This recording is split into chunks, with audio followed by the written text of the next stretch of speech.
আল্লাহর নবী সরওয়ারে দু আলম নবী বলেন, এই যুবক ভাইরা, পর্দার আড়ালের মা, দিলের কান দিয়া শুনো, হায়াত তুমি কাটাইতেছো। এই বাবা, গরুও নামাজ পড়ে না, তুমিও নামাজ পড়ো না। গরু ওযু করে না, তুমিও ওযু করো না। কুত্তা প্রস্রাব পায়খানা কইরা ডিলা কুলুপ ব্যবহার করে না, তুমি মুসলমান, তুমিও ডিলা কুলুপ ব্যবহার করো না। তার মানে কি, তুমি আশরাফুল মাখলুকাত, সৃষ্টির সেরা হয়েও তুমি কুত্তার চাইতেও খারাপ। আল্লাহ পাক বলেন, উলাইকা কাল আনআম বাল হুম আদাল উলাইকা হুমুল গাফিলুন। এই কুকুরকে কি দেখছেন নামাজ পড়তে? সবাই বলেন, সবাই কথা কন। কুত্তারে নামাজ পড়তে দেখছেন? ছাগল নামাজ পড়ে, মহিষ নামাজ পড়ে। এই বাবা, গরু নামাজ পড়ে না, তারা ওযু করে না, তারা পবিত্রতারও দরকার নাই।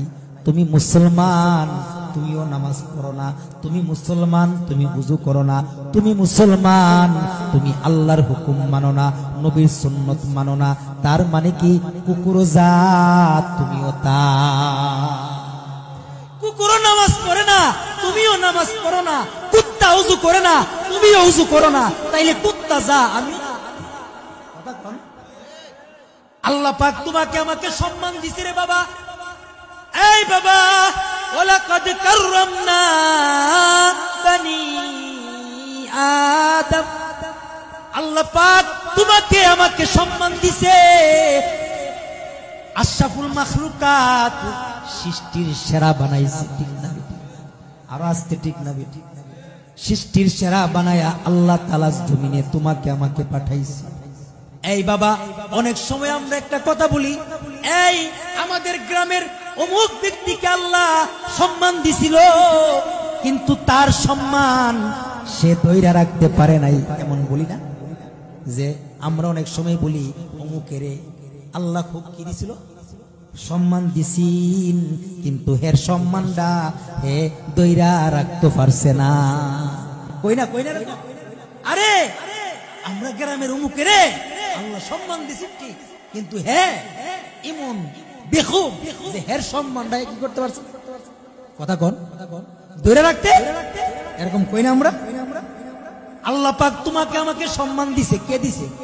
আরো আসতে বলেন, কে দিছে? সবাই মিলে বলুন, কে দিছে? এই ভাই, আমাদের মালিক কে? সবাই মিলে আল্লাহকে আবার একটু ডাক দেন, ইয়া আল্লাহ। আরো জোরে করে ডাক দেন, ইয়া আল্লাহ। আল্লাহর দেওয়া জবান দিয়ে বলুন আল্লাহু আকবার। আরো জোরে করে বলুন আল্লাহু আকবার।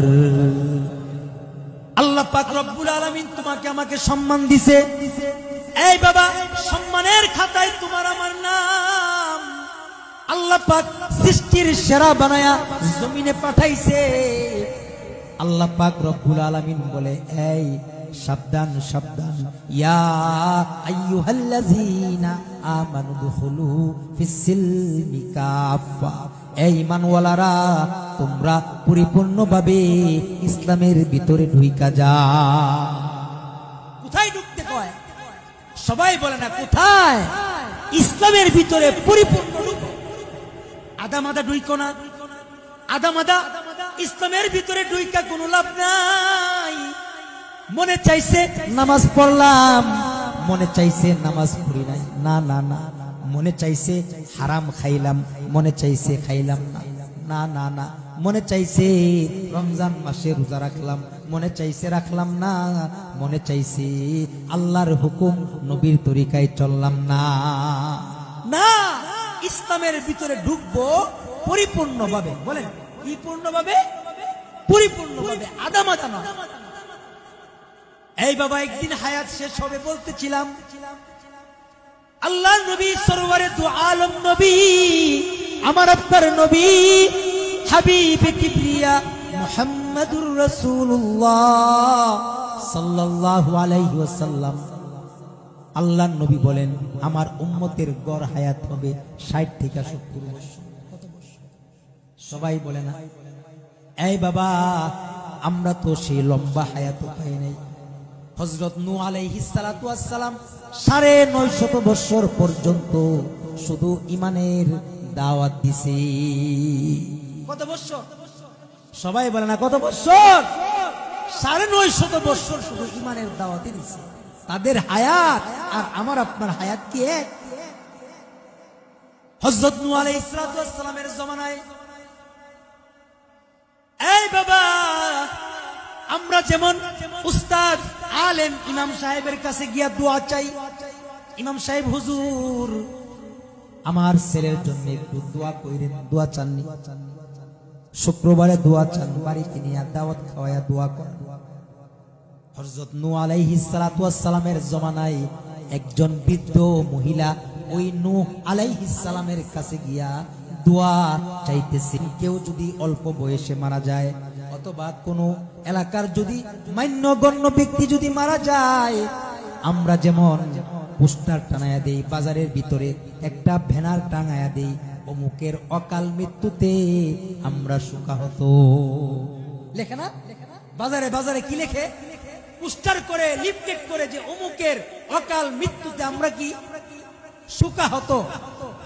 ঠিক তেমন নূহ আলাইহিস সালামের কাছে গিয়ে একজন মা বলতেছে, এই নূহ তুমি আমার সন্তানের জন্য দোয়া করে দাও।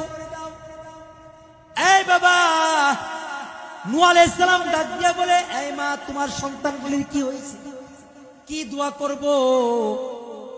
মা ডাক দিয়া বলে, আমার সন্তানগুলি অকাল মৃত্যুবরণ করতেছে। কি মৃত্যুবরণ করতেছে? অকালে মৃত্যুবরণ করতেছে।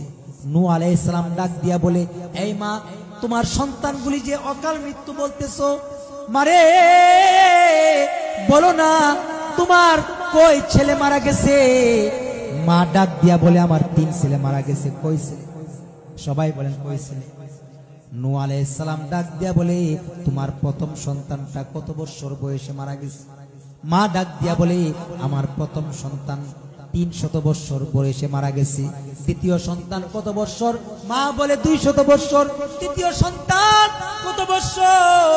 মা বলে ১০০ বছর। আমার সন্তানগুলি অকাল মৃত্যু হইতেছে, ১০০ বছর, ২০০ বছর, ৩০০ বছর বাঁচছে।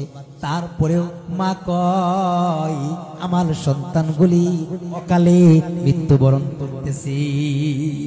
সুবহানাল্লাহ বলেন। এই বাবা ১০০ বছর, ২০০ বছর, ৩০০ বছরের হায়াত, তারপরেও মা কি কয়? অকাল, অকাল মৃত্যু। ছোটবেলায় মরে যেতেছে, একটু দোয়া করে দেন যেন কি পায়? হায়াত পায়। আল্লাহর নবী নূহ আলাইহিস সালাম মাটাকে ডাক দিয়ে বলে, এই মা তোমার সন্তান ১০০ বছর, ২০০ বছর, ৩০০ বছর বয়সে মারা যাইতেছে, এই মরাটাকে তুমি অকাল মৃত্যু বলতেছো। এই মা তুমি কি জানো এমন একটা নবী জমিনে আসতেছে যেই নবীর গড় হায়াত হবে ৬৩ বছর। সুবহানাল্লাহ। কত বছর? ৬৩ বছর। ওই নবীর উম্মতের গড় হায়াত হবে ৬০ থেকে ৭০ বছর। মহিলা এই কথা শুই না তার মাথায় হাত দিছে, মাথায় হাত দিয়া মহিলার দাঁড়ানো ছিল, বৈশা গেছে। সুবহানাল্লাহ বলে। হযরত নূহ আলাইহিস সালাম বলে, মারে তুমি কি আশ্চর্য হইলা? তুমি দি দাঁড়ায় ছিলা, তুমি আবার বৈশা পড়লা। ওই মহিলা বলে, ৬০ থেকে ৭০ বছরের হায়াতের কি আবার মানুষ হয়? মহিলা অবাক হয়ে গেছে। আর কি হয়ে গেছে? অবাক। বলে, হায় হায় হায়, এত অল্প সময়ের হায়াতের কি আবার মানুষ হয় না? নূহ আলাইহিস সালাম বলে, হ্যাঁ হয়।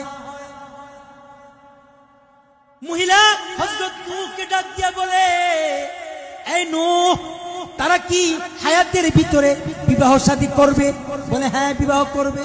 তাদের কি ছেলে মেয়ে হবে? বলে, হ্যাঁ তাদেরও ছেলে মেয়ে হবে। তারা কি বাড়ি ঘর বাঁধবে? বলে, হ্যাঁ ৫ তলা ১০ তলা বাড়ি করবে। ঠিক না বেটি? করেনি? করতেছে। বলতেছে তাদের কি ছেলে মেয়ে হবে? নূহ আলাইহিস সালাম বলে, শুধুমাত্র ছেলে মেয়ে হবে তা নয়, তার নবী হাসরের ময়দানে মুহাম্মাদুর রাসূলুল্লাহ সাল্লাল্লাহু আলাইহি ওয়াসাল্লাম তার উম্মত লইয়া ফখর করবি। কারণ হাসরের ময়দানে সবচাইতে উম্মত কার বেশি হবে? হায় হায় রে, আমি কই কথা কইতেছি?